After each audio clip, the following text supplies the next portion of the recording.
Bismillah ar-Rahman ar-Rahim. Today we are going to discuss the subject of anemia with its different types, their laboratory and clinical diagnosis, and their management, including the RBC's transfusion, and the management includes the administration and preparations of different compositions of blood transfusion, and also the complications that the patient may be exposed to during blood transfusion. The anemia was classified different classifications. First classification was according to the etiology or the pathophysiology, including that I have anemia with decreased production as aplastic anemia, and anemia with increased destruction as hemolytic anemia, anemia with defective components, essential nutrient components as iron and folic acid and vitamin B12. Another classification was made according to the size and shape of the RBCs, including microcytic anemia, macrocytic anemia, or normocytic anemia. As we have said, nutritional deficiencies include iron, folate, and B12. Increased destruction of the RBCs, we will deal with it in details after this, because it includes problems extracorpuscular or intracorpuscular, and this may be in enzymes, membranes, or hemoglobin, or autoimmune, and the impaired or decreased rate of production, what we call aplastic anemia, and infiltration of the bone marrow also. And we have a cause of anemia, excessive blood loss, whether acute or chronic blood loss. The common clinical features in anemia includes different aspects. First, the anorexia, nausea, and vomiting occur as a result of deficient enzymes which are present in the metabolic processes, leading to this effect. Also, headache, lack of concentration, irritability, because the enzymes needed for the metabolic composition of the mediators of thinking, concentration, and higher cognitive function needs it. There is also lack of energy because it's the portal of oxygen to the body. And in more severe cases, we have the pale skin becomes evident also in the lips, conjunctiva, and mucous membranes. And in more and more severe cases, we have tachycardia, hemic murmurs, and increased respiratory rate and breathlessness. The classification according to the mean corpuscular volume, if it is more than 100 femtoliter, it's macrocytic. From 80 to 100, it's normocytic, and if it's less than 80, it is microcytic. The microcytic anemias include many causes, the most important or common of which are the iron deficiency anemia, the thalassemias, the sideroblastic anemia, lead poisoning, and anemia of chronic disease. Normocytic anemias include hemoglobinopathies, but not the thalassemia, like sickle cell anemia, primary marrow disorders, whether due to infiltration or aplastic anemia, and the early iron deficiency is normocytic also. And if there is combined deficiencies of vitamin B12, folic acid, which cause macrocytic, and iron, which causes microcytic, it appears in the culture as normocytic anemia. And also some hemolytic anemias, like the enzyme defects or the membrane defects, appear as normocytic anemia, while the macrocytic anemias include, of course, the vitamin B12 and folic acid deficiencies, liver disease, also metabolic disorders resulting in tetrahydrofolate reductase enzyme deficiency, as in homocystinemia, and the primary marrow disorders, the hereditary aplastic or Fanconi anemia, is macrocytic anemia. And during the period of increased acute destruction, because of the increased reticulocytic count, which have a larger volume than the RBCs, it gives temporarily the appearance of macrocytic anemia. The microcytic, as we have said, is including the iron deficiency. The iron deficiency and thalassemia minor and thalassemia major. If there is not severe anemia, we can exclude the thalassemia major. But if there is mild to moderate anemia, we may be included in the differential diagnosis between iron deficiency anemia or thalassemia minor. There are many features in the CBC which tell us if it is iron deficiency or thalassemia minor. First, the count of the RBCs is less in iron deficiency. The RDW is higher in iron deficiency, and the something called the Menser index, which is the MCV over the RBCs count, which is less than 12 or 14, and above 14, it points to more to iron deficiency. We have said we have rare causes as sideroblastic anemia, lead poisoning.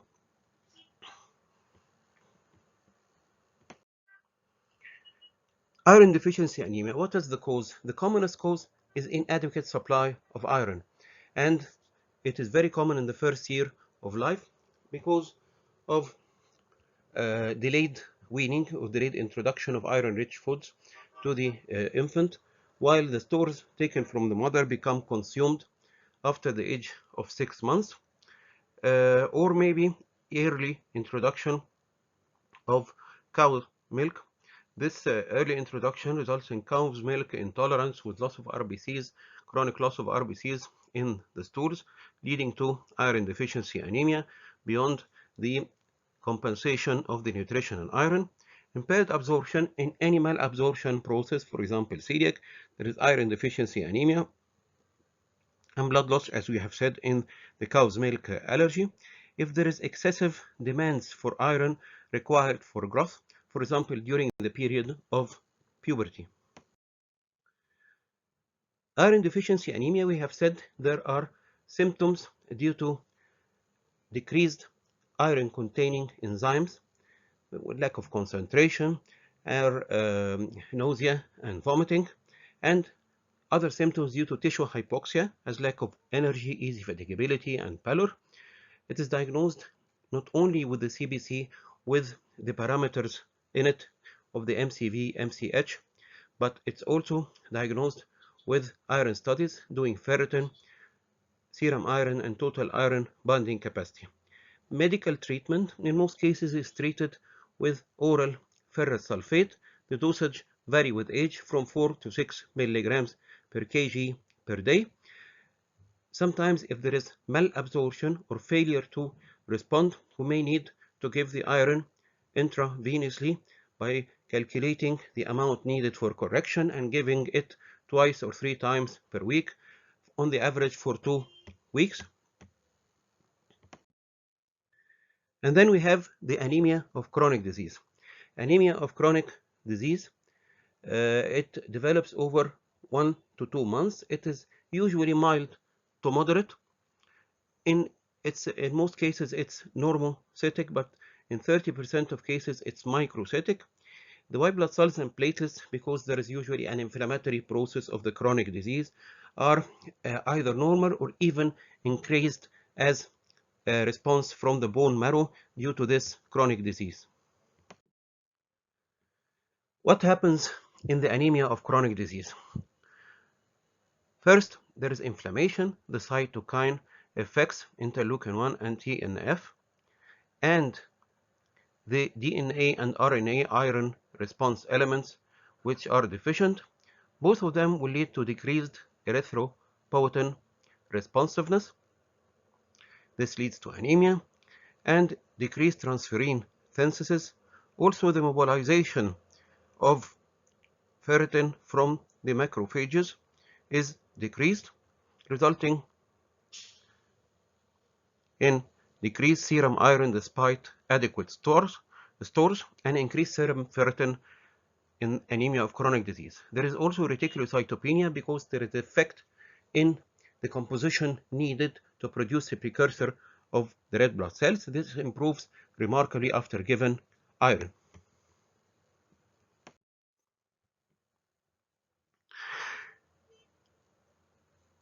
What are the examples of the chronic diseases that can cause anemia?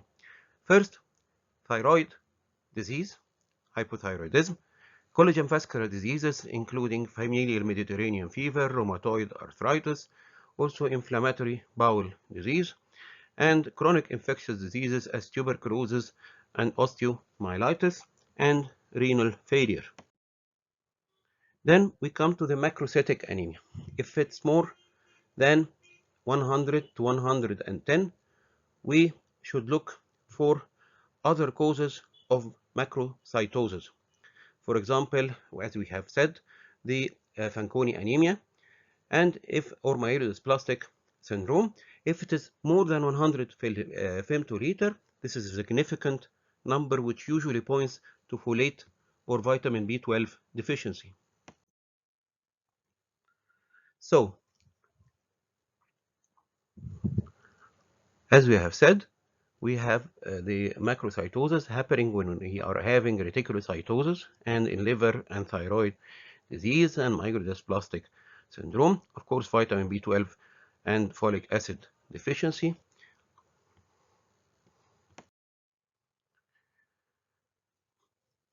The marrow failure to produce the RBCs occurs because the vitamin B12 or folic acid are necessary for DNA synthesis. This leads to ineffective hematopoiesis, and the precursors which are composed are giant precursors with cytoplasmic dyssynchrony in the bone marrow. There is neutrophil hypersegmentation and macroovalocytes. Anemia, sometimes the DNA defective production leads also to leukopenia and thrombocytopenia.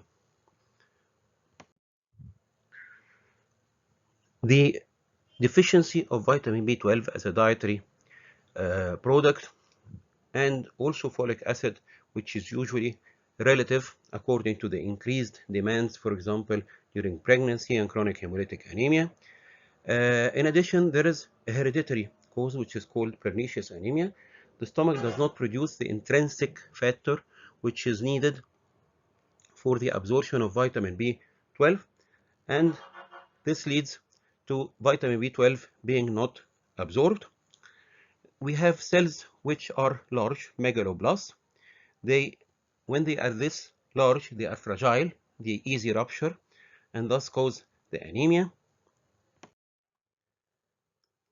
As we have said, the pernicious anemia is decreased intrinsic factor. This process is happening because of autoimmune destruction of the parietal cells as an autoimmune process developing with other autoimmune syndromes, and atrophy of the gastric mucosa due to chronic inflammation, or removal for any cause of part of the stomach, whether partial or total gastrectomy, which is the site of synthesis of the intrinsic factor. This leads to megaloblastic anemia. So, what is the sequence in cobalamin deficiency? We have that the cobalamin or the vitamin B12 falls, the methylmalonic and homocysteine rises, the MCV begins to rise, increased segmentation of the neutrophils, and then the macrocytosis and anemia, which is usually associated with neuropathy. What about dimorphic anemias? For example, malabsorption, or even during pregnancy, we have defective absorption of both folate, B12, and iron. This leads to dimorphic anemia. We have macrocytes together with microcytes. The end result in the culture may be normocytic anemia, but by examination of the blood film, we find that we are having two populations of red blood cells. Some are macrocytic and some are microcytic because of the iron and the vitamin B12 or folic acid deficiency. Then we are having the normocytic normochromic anemias. First, some hemolytic anemias are characterized by this appearance, including the spherocytosis, including some of the hemoglobinopathies as sickle cell anemia. Also, the blood loss leads to this. The idiopathic aplastic anemia or pure red cell aplasia may produce normocytic normochromic anemia, and bone marrow infiltration by leukemia or histiocytosis. Also, hypothyroidism and adrenal insufficiency may lead to normocytic normochromic anemia, as said before, also renal disease. So, the hemolytic anemias are, in this examples we have said now, are normochromic normocytic anemias. They have a shortened RBC's survival, and then the bone marrow becomes erythroid hyperplasia, throwing many reticulocytes in the blood in order to compensate. Thus, we are having reticulocytosis. So, how can we diagnose hemolysis? First, we find that the reticulocytic count is increased. The haptoglobin, which is responsible for binding of the hemoglobin in the CBC, is reduced because it is consumed for this binding of excessive hemoglobin, and the iron, which is a byproduct of RBC's destruction, is increased, and thus the hemosiderin is excreted in urine. Also, the bilirubin, which is a byproduct of the heme complex, the unconjugated bilirubin, increases, and the hemoglobin production in urine is increased, what we call hemoglobinuria. Thus, we have said increased unconjugated bilirubin, increased LDH, and increased urine urobilinogen, and increased reticulocytes. This, in addition to reduced serum haptoglobin, this points to hemolytic anemia. So, the blood morphology, we may see some things that help us with the diagnosis. We have an evidence of hemolytic anemia, and then we want to know what cause of hemolytic anemia by certain special tests we are going to discuss. But also looking at the blood film may help us to diagnose immediately before going into these special tests. We may find sickle cells in sickle cell anemia, hemoglobin crystals in hemoglobin C disease, and maybe distorted RBCs, or what we call schizocytes, and fragmented in microangiopathic hemolysis, and the spherocytes in hereditary spherocytosis or autoimmune anemia, and eleptocytes in hereditary eleptocytosis. And then we have set special tests to define the cause of hemolysis. For suspected hemoglobinopathies, we do hemoglobin electrophoresis, and when we are suspecting an enzyme defect, we may need to do G6PD or pyruvate kinase, and when we are suspecting or to exclude autoimmune process, we may need to direct or indirect Combs and cold agglutinin disease. We may need to also to do osmotic fragility or spherocytosis, and also using maleic acid test. Lysis test is now available, which is the very or more accurate for the diagnosis of spherocytosis, because osmotic fragility sometimes gives false results. Sometimes we also find that the cause, but this is very rare, is paroxysmal nocturnal hemoglobinuria. It's an inherited defect caused by defective complement factor. This leads to acid hemolysis test in a specific test. And we need to do, when we suspect microangiopathic process, we need to do the clotting process, including FDP and D dimers, and also PT and PTT. There are important points to take into consideration in anemia. The anemia develops slowly, is well tolerated, and the body accustoms itself to the tissue hypoxia gradually, and maybe the symptoms are less. But rapidly developing anemia is not well tolerated. For example, if we have an anemia that drops suddenly from 13 to 8 because of bleeding within 1 day, although it is 8, you will feel all the symptoms of anemia: decreased fatigability, drowsiness, headache. He will feel all of it. While in chronic hemolytic anemia, he is slowly developing 6 grams hemoglobin, and this is more tolerated because it happens gradually. So there is, according to the level and according to the rate it happens, there is the level of the hemoglobin which is necessary for optimized oxygen delivery to the tissues.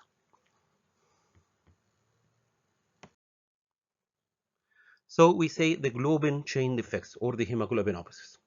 Sometimes there is abnormal composition of the globin chains in the hemoglobin.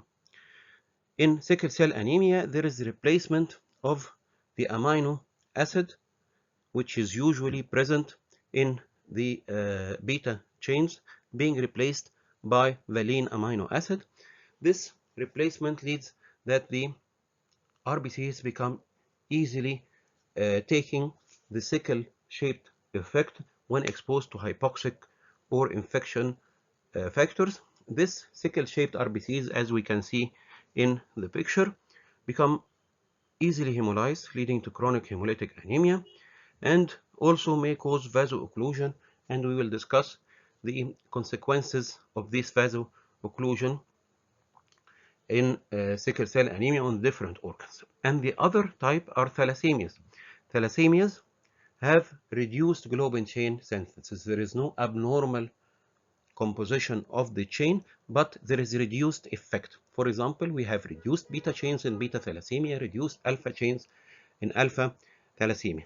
The reduced chains leads to the other chains being occurring in excess. This excess chains, whether alpha or beta chains, become deposited on the membrane, leading to denaturation of the cell and its hemolysis. Then we have the membrane defect. The membrane defect, for example, spherocytosis. This happens because a defect in the membrane does not cause the usual balance of the influx and outflux of fluids and sodium in the RBCs.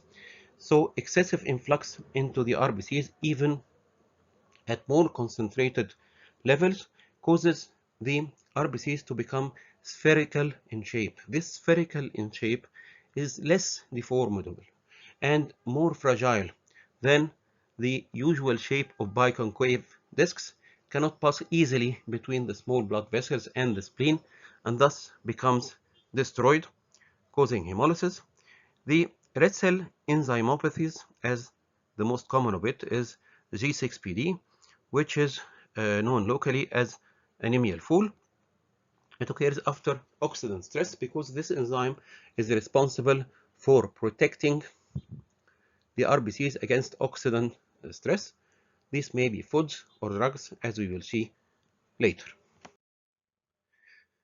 So they also divide the causes of hemolysis into intracorpuscular causes, as we have said, including the enzyme, membrane, or the hemoglobin defects.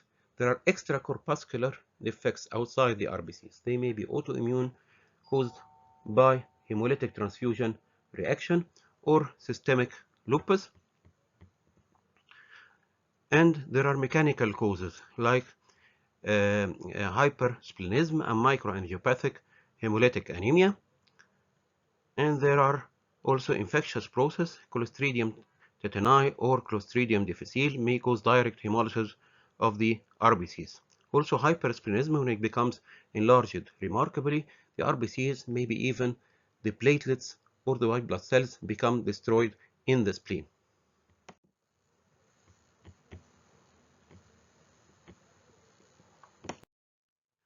In sickle cell anemia, how it is transmitted? It's transmitted by genetic transmission. Autosomal recessive trait. Both parents are carriers. The hemoglobin A is partially or completely replaced with this defective hemoglobin S we have said about. When you are having hypoxia due to high altitude pneumonia,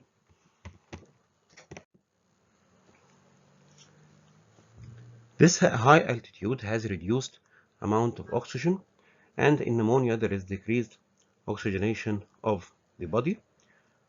Also, there are sometimes exposure to dehydration or acidosis because they cause tissue hypoxia. They cause also this sickling and hemolysis and vasoocclusion.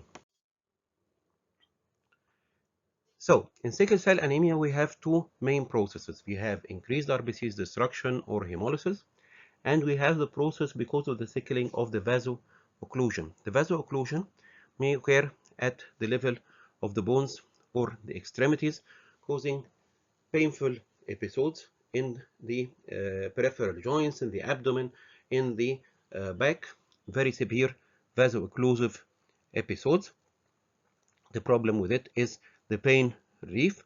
This also occlusion may occur at the level of the lung, causing pulmonary embolism or pulmonary infarcts, infiltrates in the lung, or maybe pneumonia, causing what's called as acute chest syndrome. Also, the sickle cell anemia may cause on the long run a problem in the heart because of the recurrent tissue hypoxia, causing heart failure, and maybe because of the vaso-occlusion, maybe myocardial infarction, and also cerebrovascular stroke. Sometimes one of the complications is the sequestration crisis, in which, because of vaso-occlusion, the blood becomes trapped into the spleen. A large amount of blood is trapped in the spleen, causing huge splenomegaly, destruction of a large number of RBCs, severe anemia, and also because many of the intravascular volume goes into the spleen, we have marked hypovolemia and shock. So we are having also, in the usual times without sequestration crisis, we are having the symptoms of hemolytic anemia, of jaundice, also gallstones may develop, what we call pigment stones, and hepatomegaly because of deposition of iron and also because of extramedullary hematopoiesis. The hypoxia because of the occlusion may lead to renal ischemia, infarct, acute cortical necrosis, and hematuria. Priapism also may occur because the blood vessels or the blood entering the penis because of the vaso-occlusion cannot come out, and thus he becomes persistently erected. This erection of the penis more than 4 hours may lead to necrosis and gangrene of the penis. Also, this tissue hypoxia may lead to chronic leg ulcers in the skin. Diagnosis: finding the sickle cells in the blood film, and there is a sickle X test, and finally the hemoglobin electrophoresis, which shows us the hemoglobin S, whether it's carrier or diseased hemoglobin S disease or sickle cell disease. In thalassemia, it's an autosomal recessive disorder. It gives the picture in the lab as microcytic anemia. Clinically, as a hemolytic anemia, it has jaundice, splenomegaly, and also there is increased uric acid. Diagnosis by hemoglobin electrophoresis, and the two main arms of treatment are blood transfusion and iron chelation.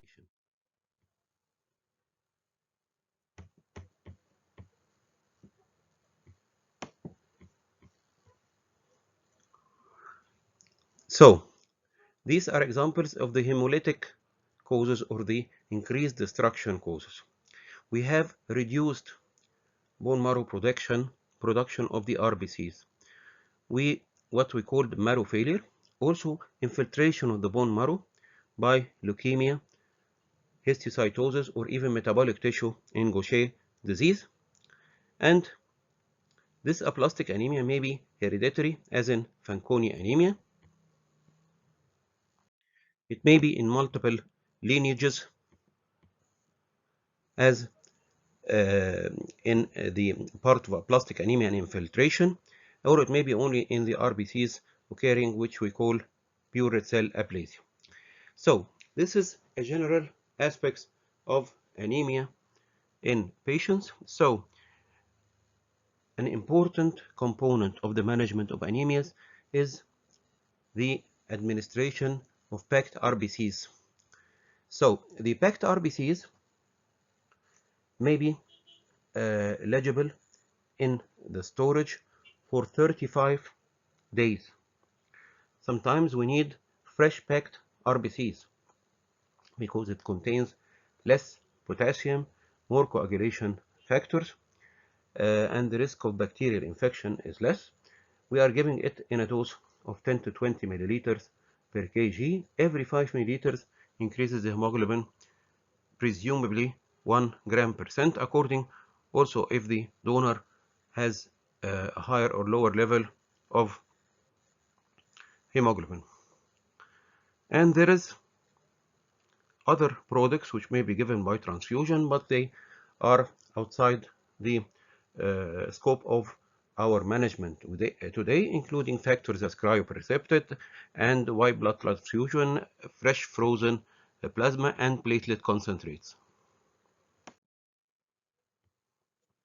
So, the red blood cells as a therapeutic product is used mainly, as we have discussed, in the treatment of symptomatic anemia. And in life-threatening anemia, we know there will be ongoing destruction. We give them as prophylaxis in chronic hemolytic anemia in order to provide the tissues, causing less tissue hypoxia for normal growth and normal cardiac functions. And the RBCs are also indicated for exchange transfusion without anemia in sickle cell disease as a way to dilute the sickle cells which are causing the vasoocclusion in the patient. Sometimes we give it in severe parasitic infection as malaria because we know there will be more hemolysis and more severe anemia, and in severe methemoglobinemia in order also to dilute the defective hemoglobin which has an increased affinity to oxygen. We want to decrease it because this causes tissue hypoxia. And in severe hyperbilirubinemia of the newborn, whether having anemia or whether needing not the problem with anemia but the increased bilirubin level, needing exchange transfusion to reduce the level of unconjugated bilirubin that may affect the developing brain because the blood-brain barrier is not already established in newborns. When we can treat the anemia with blood transfusion and avoid its risks safely, like by iron deficiency and vitamin B12 and giving them, we try to avoid it. What's the dose? We have said that 5 milliliters increases the hemoglobin on the average by 1 gram per deciliter. The ABO typing must be compatible, and it also must be serologically compatible, what we call as cross-matching, to be sure, just in case that we don't have anemia or antibodies developed against not only the major antigens of the RBCs, but also the minor antigens, such as the KEL and KID antigens. So, because of the risk of this hemolysis, we start the blood transfusion slowly for the first 15 minutes with an attending doctor or a senior nurse to be sure that there are no signs of hemolysis. Maybe also there is clerical error. There is antibodies against the minor antigens. We want to be available and closely watching if there is hemolytic process in the first 15 minutes. We must complete the blood transfusion within 4 hours because there is increased risk of bacterial growth and bacteremia or septicemia when it's taking more than 4 hours. So, what are the guidelines for RBC's transfusion in patients more than 4 months of age? We give it when it is less than 8 grams per deciliter or when it is symptomatic, giving the symptomatology of marked anemia, tachycardia, tachypnea, or tissue hypoxia. And also we may give it to treat hypovolemia if it has been caused by acute blood loss. We also said that we may need it as a part of chronic transfusion programs for thalassemia, sickle cell anemia, and pure red cell aplasia in order to help them grow normally, as we have said. And we may give it in hemoglobins or higher levels of hemoglobin less than 13 grams when we are having severe pulmonary disease or ECMO, a process in which we need more help for the body and provide more oxygen delivery to the body in order to compensate the defect which is happening because of the cardiopulmonary disease. So, less than 4 months, what are the problems? Or when it is indicated, as we have said. Also, we may give it when the hemoglobin is low, below 7 or below 8. When we are having low reticulocytic count, for example, in pure red cell aplasia. If it is in the very early days of life, which is usually due to isoimmune hemolysis, we expect it to fall rapidly, hemolytic disease of the newborn, and thus the level which is usually present in the first day, which is about 16 in a normal newborn, when it becomes 12, this is an indication to give the blood in the first 24 hours. Also, we may need to give it in an infant if less than 10 grams. This is a higher level. If we have said, as we have said, if there is a cardiopulmonary disease, but there are specifications for this cardiopulmonary disease. If we have, or if we there is distress, but we are not having to supply many oxygen. We need to supply only 35% by hood oxygen. Or we need to supply whatever by the nasal cannula, but also less than 35%. We need to give intermittent mandatory ventilation, but not with significant or high parameters. If we are also having a problem with the rate, if we are having apnea, tachypnea, bradycardia, or tachycardia, we may need to help it by the blood transfusion if it is less than 10 grams per deciliter. And if we are having low weight gain, this improves the delivery of oxygen to the growing body, increasing the level of weight gain. But if the parameters are more, for example, we need more than 35% oxygen, the parameters of the ventilator are more, we may need to give hemoglobin even when it is below 12 grams per deciliter. Do we need to give at a higher level? Yes. In extracorporeal membrane oxygenation, in congestive heart failure, we may need to give if it is less than 50 grams per deciliter in this infant.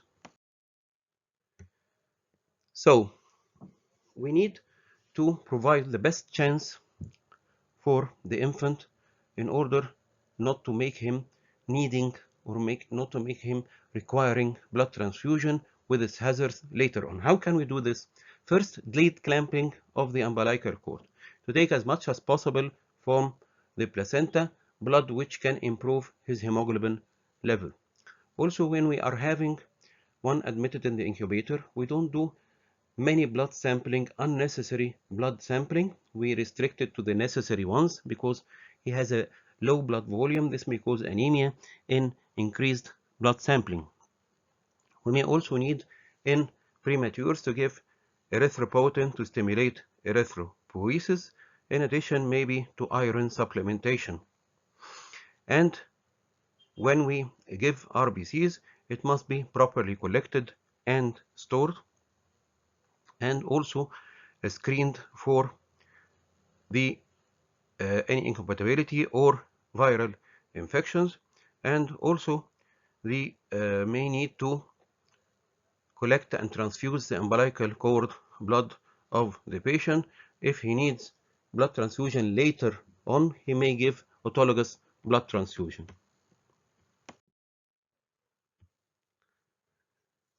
So the packed RBCs come in different preparations.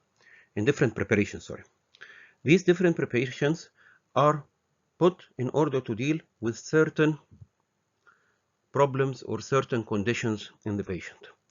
For example, we may need to do leukocyte reduction by pre-storage filtering or bedside filter. This reduces the risk of recurrent febrile transfusion reactions, decreases the risk of cytomegalovirus infection, and decreases the risk of also HLA alloimmunization, which may affect or negatively affect the results of bone marrow transplantation later. As we have said, we may do it by pre-storage or bedside filter. But what about washing of the RBCs? Why do we need it? Because There may be antibodies in IgA deficient patients which may cause anaphylaxis, or there are also antibodies which may cause severe allergic reactions. The washing removes these antibodies, or a large amount of these antibodies is done with sodium chloride, maybe also dextrose. But when we wash it, the shelf life, as we have said, is 35 to 42 days, but here it may be from 4 to 24 hours, and the amount of red blood cells, note, may become decreased. So what about the irradiated blood? Why do we need it? Especially in bone marrow transplantation patients and immunodeficiency patients, especially if they are having a problem with the lymphocytes, the presence of lymphocytes which are able to grow and proliferate, and on the other side, the patient is not having these potent lymphocytes. The lymphocytes which are present in the given blood may attack it and cause graft versus host disease.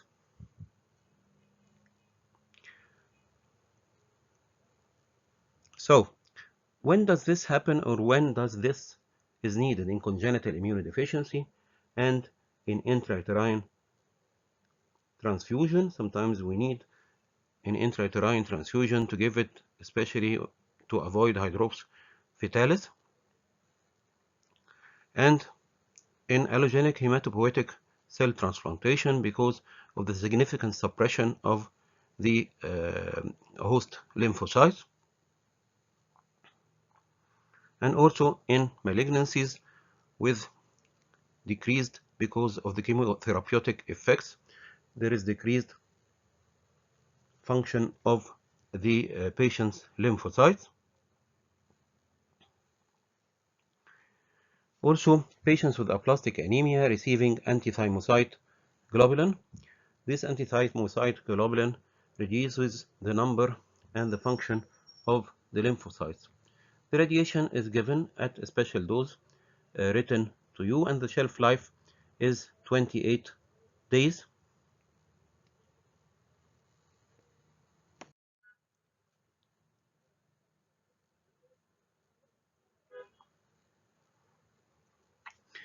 These are again the indications of this irradiated blood.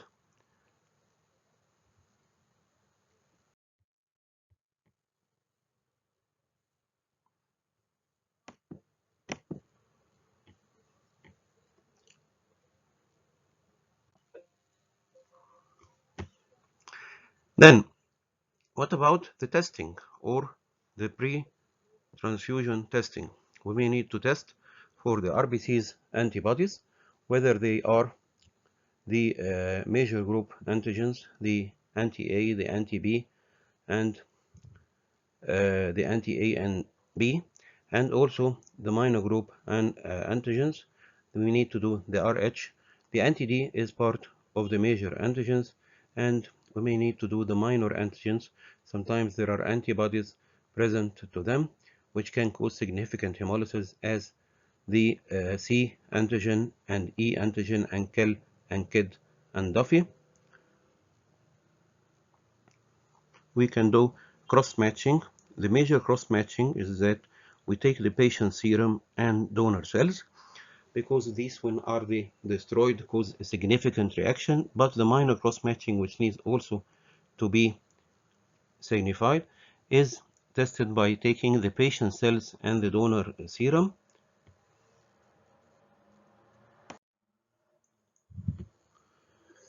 The pre-transfusion testing, as we have said, needs to identify and cross-match the antibodies.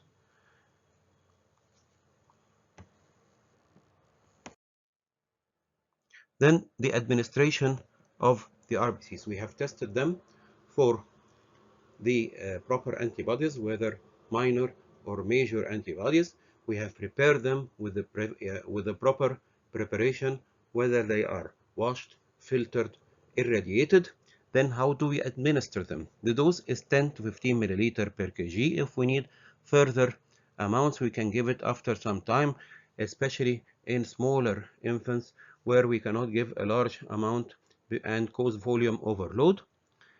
When we need a large doses, we said we can give them on multiple times, except when there is hypovolemia because of hemorrhage.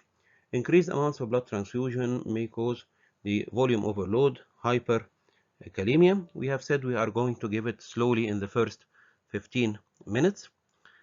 And when we are having volume issues or risk of volume overload in small infants and also infants with congestive heart failure, we give it in different amounts or different small divisions of the RBCs. We may give first amount 5 milliliter per kg and after some time 5 milliliter per kg. If there is heart failure, we may divide it into two parts in order to give this without causing the volume overload. It should be as fresh as possible. We have said that this leads to administering proper coagulation factors which are present, and also this leads to less risk of bacterial contamination and less risk of allergy, because the products of the white blood cells, when left for storage, may come out and cause reactions in the patient. It causes a less risk of hyperkalemia. It should be group O and Rh matched, maybe the minor antigens too. In sickle cell anemia, it should be hemoglobin S negative, and it should be free from infections like hepatitis C and B and HIV.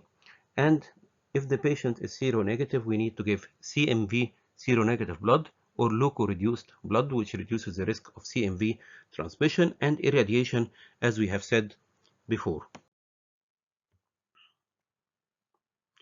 Very important in blood transfusion is the unit identification. We should look carefully at the unit, the age, the number which is assigned to it, in order to avoid any clerical errors in the administration of blood transfusion, avoiding to transfuse the wrong packet of blood to the patient.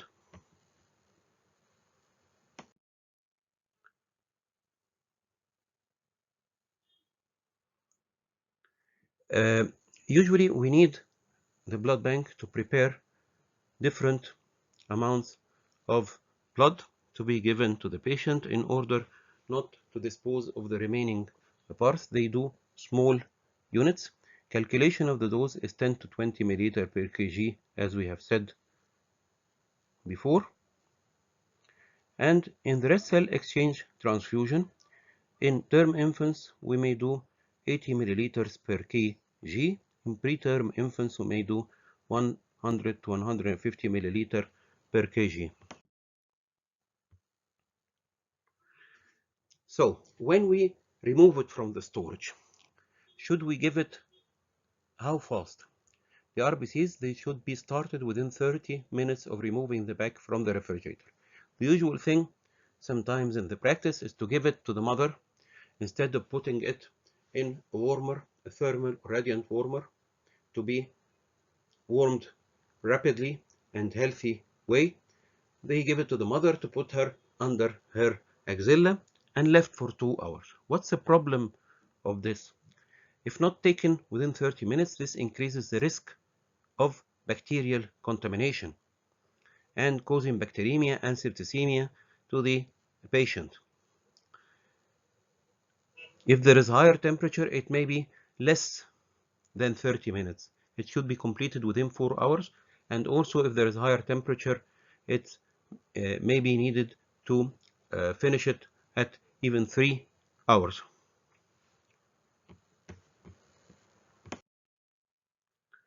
So, one of the main problems that happen, especially with chronically transfused patients, is the alloimmunization. The alloimmunization, development of antibodies against red cell antigens, the minor red cell antigens. Thus, the patient becomes destroyed or hemolyzed in two ways when he receives blood again: by antibodies against the minor antigens and by his usual hemolytic process. So the intervals needed for blood transfusion become less. Instead of being transfused every 4 weeks, he becomes transfused every 3 to 2 weeks. So how can we avoid this risk of alloimmunization in these high-risk populations? We do phenotypic matching for antigens D, C, E, and C small and E small, and KIL and KID. This decreases the incidence of alloantibodies in the unit transfused, and thus the risk of hemolytic reactions in chronic hemolytic anemia patients. So there are also some transfusion reactions which may happen. Sometimes we need to give before the transfusion antihistaminics and steroids, and also during the transfusion we may encounter a severe reaction necessitating giving adrenaline. In patients who are IgA deficient and have documented anti-IgA antibodies, IgA deficient plasma products may be obtained in order not to have destruction of the IgA by anti-IgE antibodies in the patient, causing severe hemolysis. So when we are having a hemolytic transfusion reaction, how do we know it's a hemolytic transfusion reaction, not a febrile reaction or allergic reaction? There are many symptoms. First, we may have general between the different transfusion reactions. We may have fever, chills, nausea, and vomiting. But the fever is usually higher than 1 degree centigrade rise in hemolytic transfusion reaction. If we are having the following symptoms, this favor transfusion reactions and necessitates complete stopping and disposal of the bag, including shortness of breath, chest pain, hypotension, vasoconstriction, and proof of hemoglobinuria by testing, or even the progression to DIC and acute renal failure. So anything beyond 1 degree centigrade rise or beyond the first line will need stopping, verification of hemolytic reaction and what was its cause, and dealing with the problem. And otherwise, the rise is only within 1 degree centigrade. We stop it for a while and may resume after treating or dealing with the problem. So when we stopped immediately, we need to evaluate if there is hemoglobin in the plasma or urine, because this confirms the hemolysis. If you are having decreased haptoglobin, if you are having abnormal coagulation screening, we should check the units that they are the proper units. We should check the names, the blood group. We should do blood cultures from the units in order to ensure that it does not have bacterial contamination. And we should check the cross-matching which was done pre-transfusion and try to do again cross-matching after transfusion. And the management causes the management, what do we need to do? We have an anaphylaxis. We may need to give aggressive intrafluid therapy for the shock. We may need to do alkalinization of urine by increasing the solubility of hemoglobin degradation products to avoid renal failure. Also, increasing the volume helps to prevent renal failure. And if there is a process of DIC, we need to correct it by fresh frozen plasma or cryoprecepted. This is acute hemolytic transfusion reaction. Sometimes there is a delayed hemolytic transfusion reaction in the form of a subacute or less severe hemolytic transfusion reaction. The features of hemolytic anemia: having low hemoglobin, positive Coombs test, reticulocytosis, spherocytosis, and high bilirubin. So, in the febrile reaction, why does the febrile reaction occur? Before saying what does the febrile reaction occur, I need to differentiate if it is a febrile reaction or hemolytic reaction, which I cannot continue the blood again. Or is it also bacterial contamination? So This febrile non-hemolytic transfusion reactions, which also occurs with platelet transfusions. The fever is less than 1 degree centigrade rise. It's accompanied by chills, rigors, and discomfort. No more than this. We slow the transfusion, we give antipyretic, and may continue if we check that the urine is free from hemoglobin, and if there is significant shivering, we may give meperidine. So, what's the cause of these febrile reactions? We have a donor leukocytes, or the products that come from its destruction, the cytokines, these that enter in the body and cause the transfusion reaction. So how do we prevent it? By doing leukoreduction, whether by pre-storage or bedside filtration. We have a fever, as we have said, it's not very severe, and chills. Um, the filtration reduces this risk and decreases risk of CMV transmission when we do leukoreduction. We discontinue the transfusion, we give antipyrotic, check that we are not having hemolytic reaction, and we may resume the blood transfusion again if there are no significant symptoms. So, when do we do leukodepletion of blood components? In all neonates and intrauterine transfusions, when we are needing to prevent alloimmunization in patients receiving chemotherapy, and also in patients with other types of leukemia and other cancer patients receiving chemotherapy,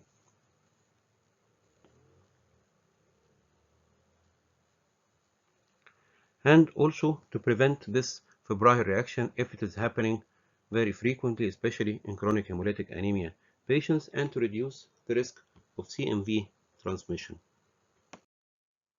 So then we come to the allergic reactions. These are not very difficult to differentiate from the other reactions because first, it causes maybe mild localized urticaria, pruritus, maybe flushing, and bronchospasm. So I know it's allergic reaction, but it's not a mild thing. When I'm knowing it's allergic reaction and it's starting to having anaphylaxis, we should manage the anaphylaxis.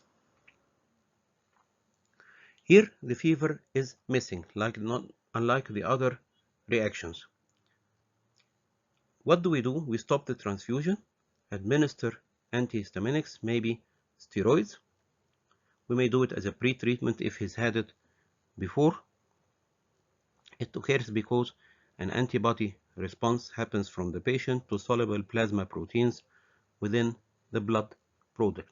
Leukoreduction does not decrease the incidence of allergic reactions. It happens more severe in patients who are IgA deficient. The washing helps to avoid this, and the pre-treatment with antihistaminics and steroids. So, in one side only pruritus, urticaria, and the severe side we have anaphylactic reaction. We have said that the proteins in the donor plasma cause hypersensitivity reaction in the patient, and we may continue if it's a mild allergic reactions, but continue at a slower rate and after giving antihistamines and steroids, and giving it very slowly, but only if the symptoms subside or stabilize, and generally is in a stable condition. When anaphylaxis happen, the features are hypotension, dyspnea, airway edema, and its larger rash. We may need antihistaminics and corticosteroids. We may need adrenaline or noradrenaline. We have said that the washing can avoid or markedly reduce this risk, but its viability after washing of the RBCs is 24 hours and causes some loss of the RBCs. What we call the transfusion related acute lung injury. It's uncommon, but a potentially fatal acute immune-related transfusion. What happens here is that the patient presents during or within the 4 hours of transfusion, presents with respiratory distress. It's a pulmonary edema, but we can say that the heart is not affected, non-cardiac pulmonary edema. This is evidenced by the having of central venous pressure, which is normal, and a normal pulmonary capillary wedge pressure. Also, because of this cardiac or cardiogenic shock, we are having hypotension, we are having also fever and severe hypoxia. We have to support him respiratory wise and hemodynamically wise. It improves after 2 to 4 days from the onset. It occurs more with plasma transfusions, but may occur also with RBCs transfusions. Why does this happen? When we infuse the product, the antibodies were passively transfused, they agglutinate with the leukocytes and deposit in the pulmonary microvasculature. We have acute respiratory distress and causing in the X-ray bilateral lung infiltration, as we are seeing, and no symptoms of heart failure or circulatory overload. Then there is the transfusion associated graft versus host disease. As we have said, this is caused by engraftment and proliferation of the donor lymphocytes in a transfusion recipient who have no potent lymphocytes to guard him against these potent lymphocytes. Who are these defective in the number or function of lymphocytes? Include severely immunocompromised patients and in neonatal exchange transfusion and intrauterine transfusion. What happens is that the donor cells attack the hematopoietic cells, causing refractory pancytopenia, may attack the liver, causing hepatitis, the skin, causing skin rash, and the intestine, causing marked diarrhea and also fever. This has a poor prognosis. How can we prevent this GVHD? By doing irradiation of the transfusion product that we are giving. This irradiation prevents T cells proliferation. It may be used for packed RBCs and platelets. We have said that we do it in congenital immunodeficiency syndromes or anyone lacking proper immunity, as in premature infants less than 1,200 grams, and those undergoing stem cell transplantation, those receiving immunosuppressive therapy, and for intrauterine transfusions. Then the washing. Why do we wash it? We have said before in the reactions due to antibodies, it removes the plasma proteins that cause the allergic reactions and removes high levels of extracellular potassium from the RBCs, especially in stored blood.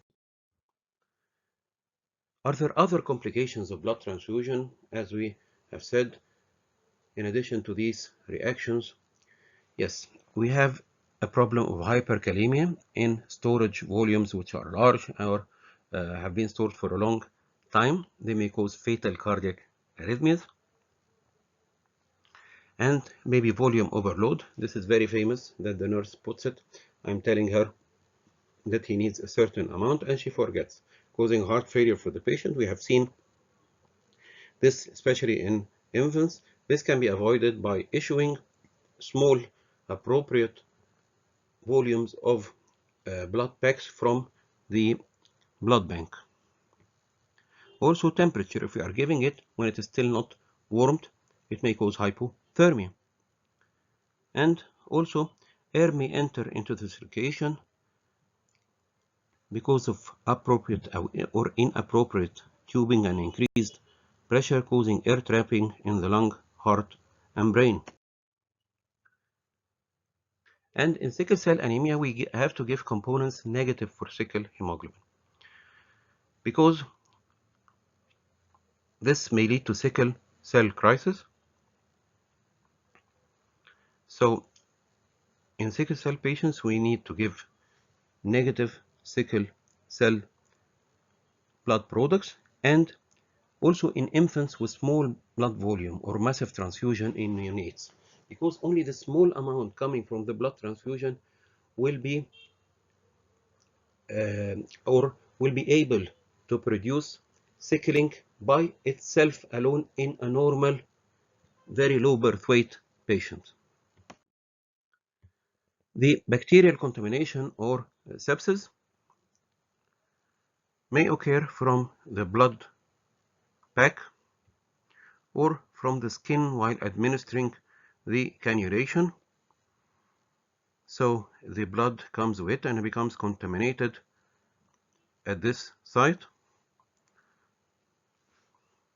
And when the red blood cell contamination, which is less common than platelets, it is usually gram-negative bacilli or Yersinia organisms. And when this happens or suspected, we have to do blood culture.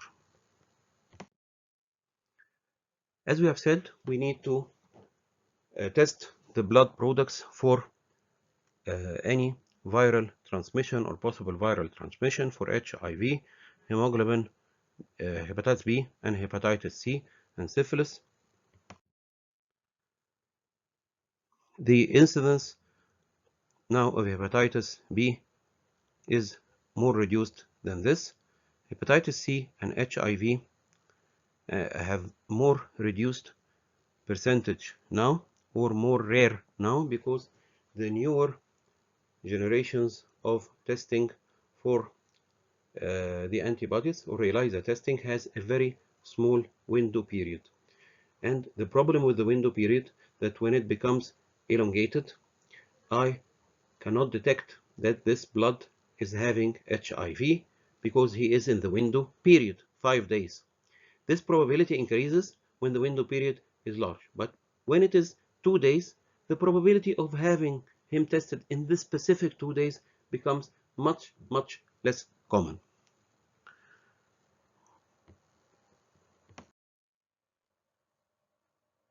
As we have said, this is less with third generation hepatitis C virus antibodies and NAT testing, nucleic acid testing. The window, instead of 60 days, is becoming now 7 days. The hepatitis B, the window, instead of 44 days, is becoming 22 days.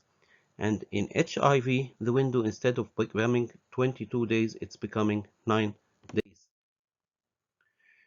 So CMV is very common in the population. 50% or more of blood donors are seropositive. But what is the significant part of this? Certain categories of immunocompromised patients can have a progressive disease if receiving CMV positive. When we are having a patient who is CMV negative and being bone marrow transplanted, or a newborn who is being given CMV positive blood, or a solid organ transplant patient, or a seronegative AIDS patient, these patients are more vulnerable when the CMV is infused into them to cause serious complications and not to be overcome by the immune system of the body. So how do we avoid it? Two methods: having a donor negative for CMV antibodies, which is more difficult, sometimes we need the blood urgently, or giving a leukoreduced blood.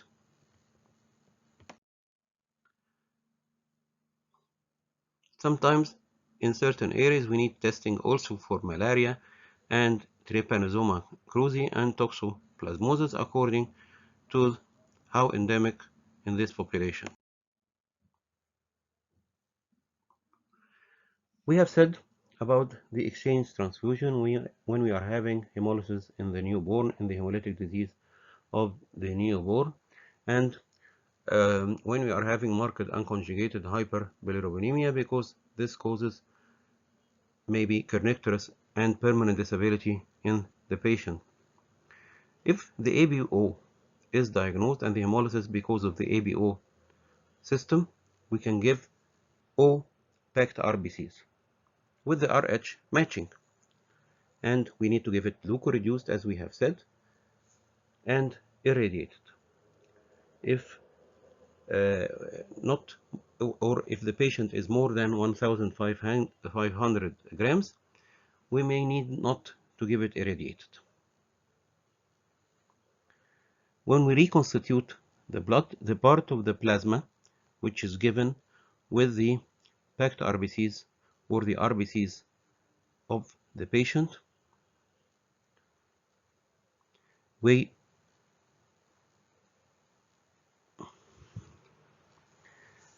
it needs to be given also, excuse me, we have to do matching between the plasma and the patient in order to avoid minor cross-matching. Hematocrit goal should be 55 to 60%, and to calculate the amount, the weight of the patient in kilograms is multiplied by the blood volume of the patient, 80 to 100 milliliter per kg. Never remove 15% of the blood volume when performing manual exchange transfusion. As we have said, in smaller weights less than 1,200 grams and intrauterine transfusion, we need to do irradiation to prevent transfusion-associated GVHD. Sometimes we need to do plasma exchange, or what we call plasmapheresis, in ABO incompatible stem cell transplantation, and also in some cases of ITP, Guillain-Barré syndrome, and myasthenia gravis, also in hyperleukocytosis in order to decrease the blood viscosity, and in sickle cell disease, especially with acute chest syndrome or stroke patients. Sometimes we need the blood as fast as possible. We need emergency release of blood. For example, we have seen in patients with a G6PD when they are having acute severe hemolysis, we needing the blood because he will die because of heart failure and shock. We may do uncross matched, just ABO group specific if we need it. And sometimes if he is dying on the spot, we may need to give even group O blood without checking the patient ABO group. And RH negative according to the availability in the blood bank. And then the blood bank does the cross matching in order to ensure that we are going in the right direction.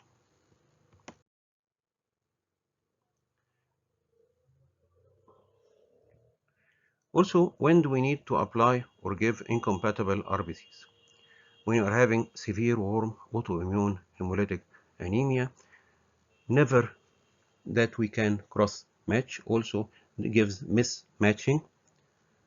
The patient's plasma autoantibody reacts with all of the blood bank's red cells, and thus blood bank unable to determine the presence or absence of underlying antibodies. There is a risk of having severe anemia requiring transfusion support, and also there is a risk of unidentified alloantibodies, and there may be no risk and nothing happens. So we are taking this risk only when we need this speed for a dying patient.